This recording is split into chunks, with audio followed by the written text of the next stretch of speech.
एक बात बता, ये कहाँ की रस्म है, ये कहाँ के रिवाज हैं जो कलेजे के टुकड़े को 20 साल तक रखो, 22 साल तक रखो, किसी और के हाथ में दे दो।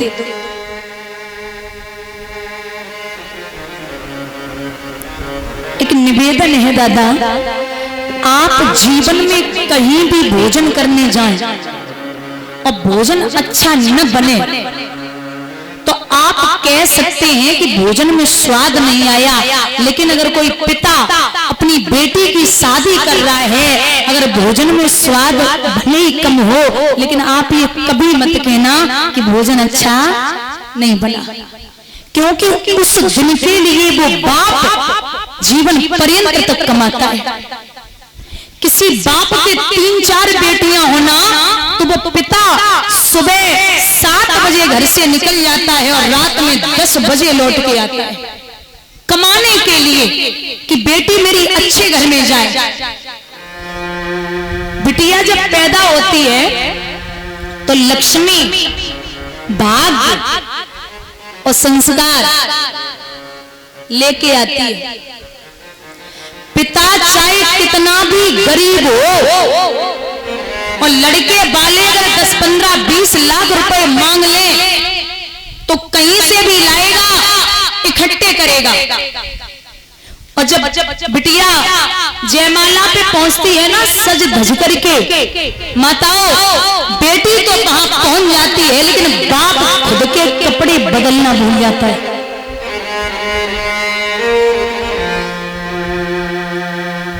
पिता के लिए बेटी उसी दिन पराई हो जाती है जिस दिन बाप अपनी बेटी के लिए लड़का देख के घर आता है। उसी दिन बाप का चेहरा उतर जाता है। लाडो पूछती है पापा कुछ ज्यादा मांग लिया क्या? तो बाप कहता नहीं लाडो ज्यादा नहीं मांगा, लेकिन चिंता इस बात की है कि आज से 2 महीने बाद तू पराई हो जाएगी।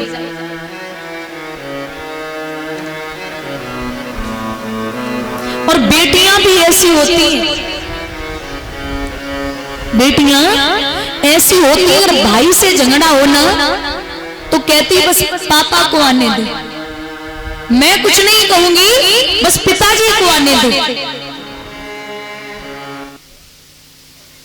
बिटिया जब विदा होती है तो पिता 1 महीने पहले से भागता है, लेकिन विदा के समय कोने में गिर पड़ता है और कहता है कि अब हमसे 4 दिन तक बात मत करना, क्योंकि लक्ष्मी गई वो तो गई, मेरे हाथों और पैरों को तोड़ के चली गई। बुजुर्गों, बिटिया जब विदा होती है तो सब रोते हैं, सब, लेकिन एक ऐसा व्यक्ति रोता जिसे नहीं रोना चाहिए, और वो है बेटी का भाई। रोज लड़ेगा, रोज मारेगा, बोलेगा कपड़े धुल दे, ऐसे घर में शादी करूंगा, तो सास पीटेगी, पति लड़ेगा। लेकिन जब बहन विदा होती है ना तो सबसे ज्यादा भाई होता है। एक व्यक्ति पूछता है कि तू रोज लड़ता था, आज क्यों रो रहा है? तो वो भाई हिचकी लेके जवाब देता है कि दादा जितनी बार लड़ा हूं ना मैं अपनी तरफ से ही लड़ा, और आज जब ये विदा हो रही है, अगर मैं घर आने में लेट हो गया तो इसने 50 फोन कर दिए, कहाँ मर रहा है, अरे खाना नहीं है, आजा घर पे। और जब तक मैंने खाना नहीं खाया तब तक इसने निवाला मुंह में नहीं डाला। आज से न तो कोई लड़ने वाला होगा और ना ही कोई मनाने वाला होगा। बेटी जब ससुराल जाती है और ससुराल वाले न भेजे महाराज तो चुपचाप अपने पिता को फोन करती, पिताजी हमारे ससुर जी से एक बार फोन करके पूछ लेना, भेजेंगे क्या, याद आ रही है। पिता फोन करता है, समझी जी बेटी को लेने आ रहा था। ससुर कहता नहीं, त्योहार भेजेंगे। वही मन मार के रह जाती है। बेटी कुछ अच्छा ससुराल में बना ले तो सबसे पहले माँ को फोन करती है, मैया आज हमने ये बनाया है, लेकिन माँ तू हमें रोज डांटा करती थी, लेकिन मैंने तेरे हाथों जैसा नहीं बना पाया। तेरे हाथों में जो स्वाद था ना, वो स्वाद मेरे हाथों में नहीं है।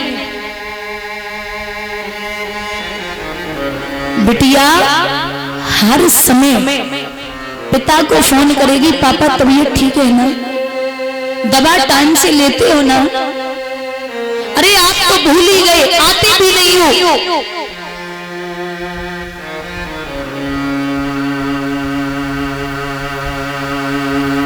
बेटा एक बार आपको छोड़ सकता है, लेकिन बेटी वो है, अगर भाई और बाप पे जरा भी आंच आ जाए ना, तो जो शरीर होगा ना, कपड़े होंगे ना, महाराज सोना चांदी होगा ना, वो भी गिरवी रख के आपको दे देगी।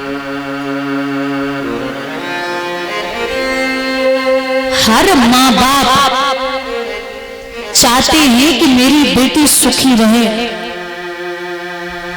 लेकिन दादा निवेदन है, और बेटियां भी जो बैठी हैं बहनें, आपसे मेरा एक बहुत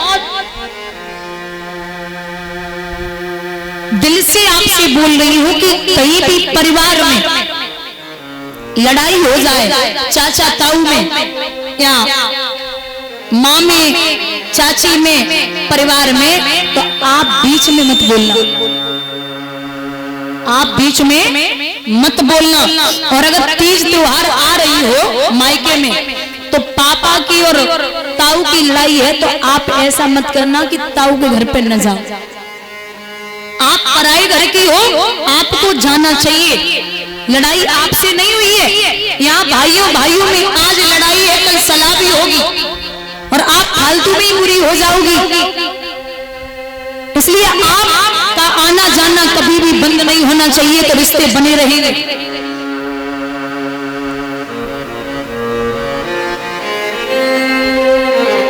महाराज राजा जनक हाथ जोड़ रहे कि मेरी बेटी को प्यार से रखना। दशरथ जी कहने लगे, कैसी बात करते हैं, यहां से जा रही है ना, जैसे आपकी बेटी को लेके जा रहा हूं वैसे ही वापस छोड़ के जाऊंगा, जब भी आएगी, जब मन करेगा तब लेके आऊंगा, अनुमति दो।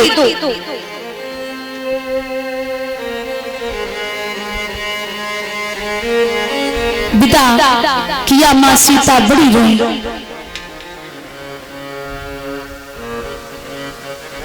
चलिए हैं दादा।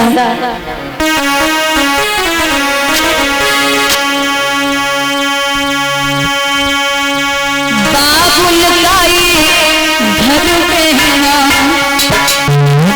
और कुछ ना है,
विदा हुई।